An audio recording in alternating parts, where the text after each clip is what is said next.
When we're talking about optical activity, essentially what we're discussing is just the rotation of the plane of polarized light. Now, what does that mean? So what we're specifically looking at is we're looking at something known as a polarimeter. That what this does is it just measures the rotation of polarized light. So let's go into it. Before we start looking at, what is polarized light, the easiest way is to be able to visualize and get an understanding of what's happening.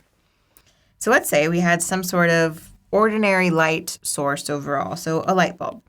If I were to have a light bulb, and if I didn't have that lamp shade and I just have the light bulb, what's happening? Those light rays are going everywhere, right? There's no one place that it's focusing on.